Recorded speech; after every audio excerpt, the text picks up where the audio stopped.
The Mercedes E550 is the German automaker's four-passenger coupe. The 382 horsepower beast has a 0 to 60 time of 5 seconds flat. And if that isn't enough to keep your attention, the E-Class also comes standard with Attention Assist, its Mercedes driver drowsiness monitor. About 25% of accidents happen because of inattentive driving. Rob Moran is the manager of product and technology PR for Mercedes-Benz. It's a very sophisticated sensor system which monitors about 70 different parameters based on a complex algorithm that there are certain things that drivers do when they're either drowsy or inattentive. Not that we would recommend it, but if you do doze off and crash into something, the new Mercedes has something we've never heard of before: driver and front passenger pelvic airbags. That sounds like either a really, really good idea or a really, really bad one. Right, we're one of the first to have pelvic airbags for the driver and passenger. We also have a driver knee bag. We've actually found doing some real-world crashes and also tests in our crash lab that is an element that we can add some additional protection. That's something the E-Class offers. TeleAid is a $650 option. It's the Mercedes version of OnStar. In addition to a built-in panic button and roadside assist button, these systems can also save your life in the event of a severe crash. They call for help even when you can't. Speaking of calling for help, Mercedes says their roadside assistance will service any Mercedes ever made. And they really mean any Mercedes. I think what's amazing about it is just how simple it is. Even this Mercedes, which is a replica of the first car ever built. I don't know if you've seen the commercial, but Mercedes says they're the company that invented the automobile. Here, and then you just turn this flywheel, that turns the crank, and that just basically gets it started. Similar to kickstarting a motorcycle. In 1886, Gottlieb Daimler patented the motor wagon. It's only 580 pounds. I mean, you could roll it. It's really pretty amazing. This is a replica at Mercedes' North American headquarters in Montvale, New Jersey. They were called Daimlers in the beginning. In 1897, a wealthy Austrian named Emil Jelinek ordered his first Daimler vehicle. Jelinek liked the Daimlers so much that he bought a fleet of them with the proviso that the company be renamed after his daughter. The term Mercedes actually came not until 1901 when a very wealthy customer, Emil Jelinek from Austria, he bought a fleet of these cars and then named him after his daughter, whose name was Mercedes. So that's where the Mercedes brand came from. So at least that answers our intern's question. Yes, the car is named after the girls. The girls aren't named after the car. The reason why we have a three-pointed star is because Gottlieb Daimler, when he invented engines, wanted them to be in land, sea, and air, and that's why you have 3 points for the star.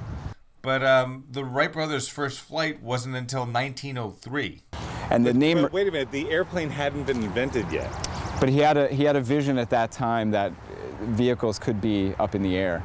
The company formally became known as Mercedes-Benz in 1926. If you're starting to think, hey, what about Henry Ford? Old Hank is actually the guy who invented the mass production of the automobile and is credited with putting the world on wheels.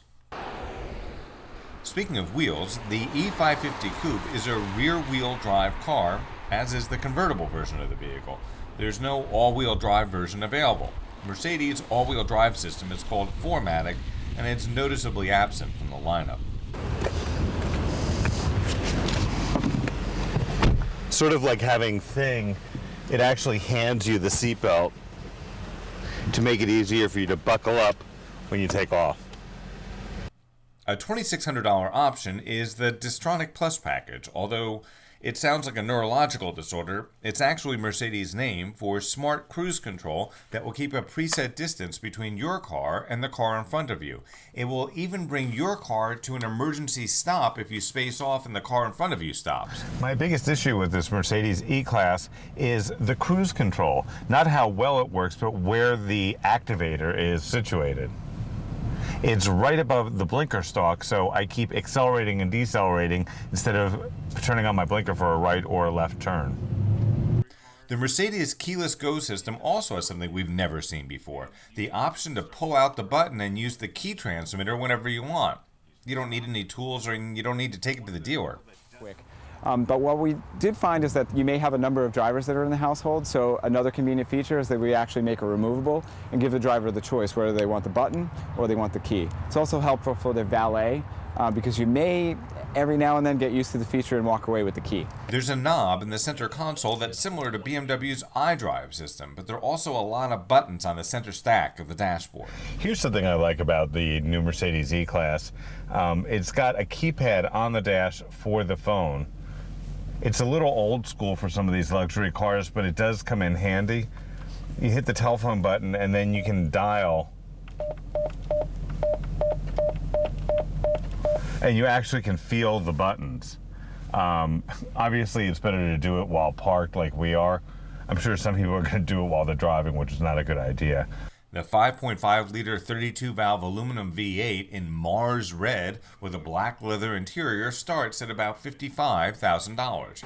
The premium package with a 40-gig hard drive, navigation with real-time traffic, iPod adapter, backup camera, heated and cool seats, and lots of other stuff adds another $6,300. The Mercedes E550 gets 15 miles per gallon in the city, 23 on the highway. For some reason, the EPA classifies this large, luxurious coupe as a subcompact. It has something to do with the way they calculate the interior volume. Anyway, the price as tested was about $67,000. I'm Grant Winter reporting.